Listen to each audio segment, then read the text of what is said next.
Hey everybody, this is Alex Merced from alexmercedcoder.com. And I was thinking, in Angular, there's this feature called pipes. Okay? And essentially the way the pipes feature works is you would write these functions that would transform, let's say like a date to a particular format, or capitalize a letter, or turn the name of a state into an abbreviation. It does some sort of transformation. That's why it's one. And then the way you would do it is you would use literally a pipe. A pipe is that little like vertical line key. And the idea is that you would take this output and pipe it into this function, and what gets rendered to the template is the transformed amount. And I was thinking, you know, could you do something like that in React? And you could. You can do anything you imagine. That's like the beauty of React. It doesn't necessarily make a lot of decisions for you, but the question was like, what would be a fun way of doing it? Now we've seen components used in a lot of different ways. We've seen like just your standard UI components where just like a chunks of UI, it might be a button or a modal. We've seen sort of front end routing where your components acted as pages of your website. There's styled components where you wrap something around parts of your page and it styles and applies styling to it. So those are all cool, but what about like transformation components? Ones that they don't necessarily style, they're not necessarily part of your UI, but what they do is they transform. I mean, technically, when we do this in HTML, we use like a span tag, right? And we can, or that's still technically styling. But yeah, let me just see. Let me make a demonstration of the concept and see if you find this something useful for when you do React.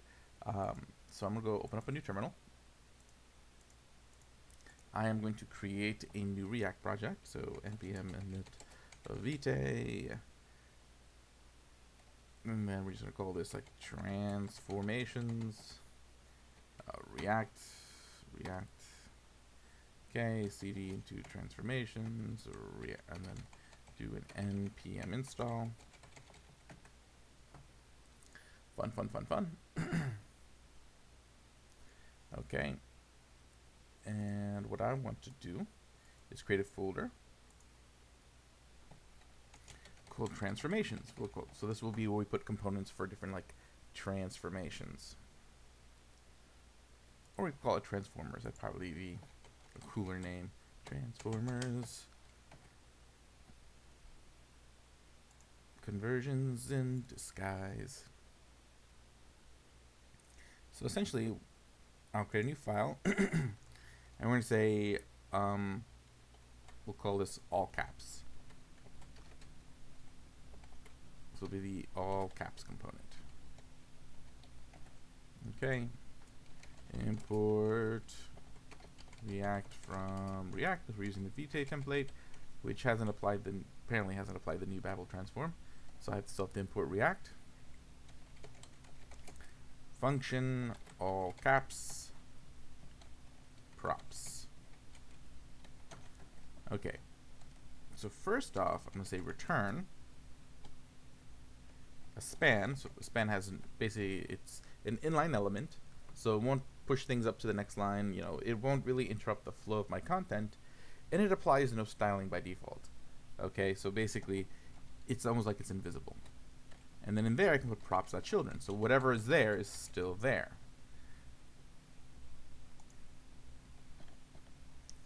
And what I'm going to assume is that props.children is text.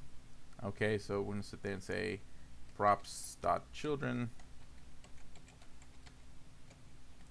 dot to upper case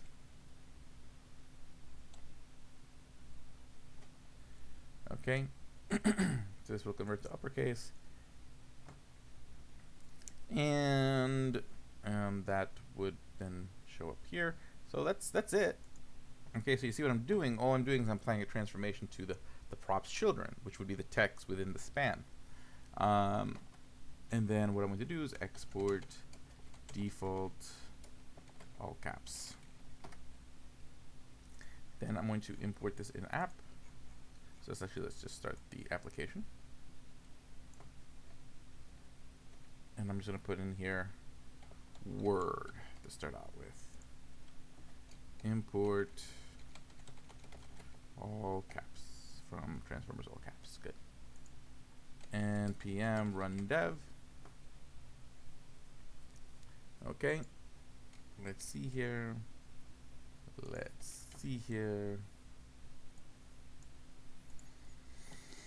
Localhost 3000.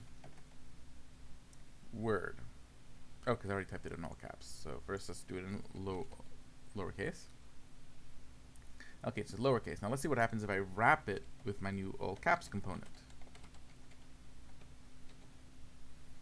Okay, let's stick this in there.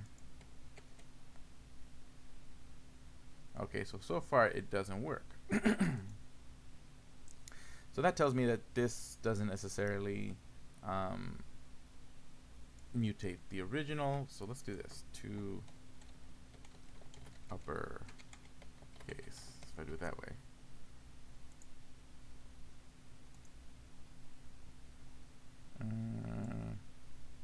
Oh, I have an random parenthesis still here. You can see now it works. Okay, and so basically, like, let's say I just put a bunch of text lowercase, and see it's all now uppercase.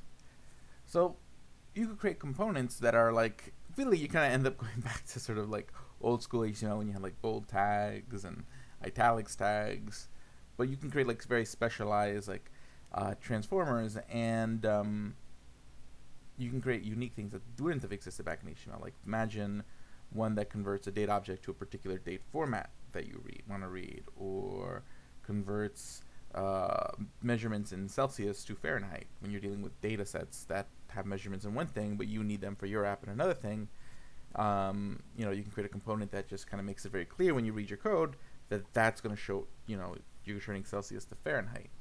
So this is kind of a cool idea, and I kind of like it, and I'm pretty sure this has already been done, or this isn't necessarily a new concept, but it's something I haven't necessarily really done in my work in React. Usually I just convert things and through a map or something, and but this is kind of what's nice about this. It's semantic. I don't know if it's necessarily performant. I don't know if it's any less performant other than the fact that you're essentially injecting another span into the DOM.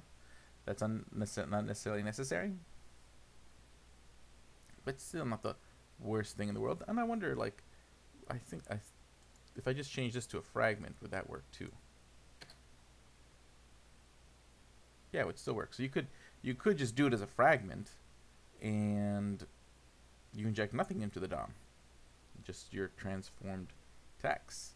So that's pretty cool. And you know, you can do like plus cheese.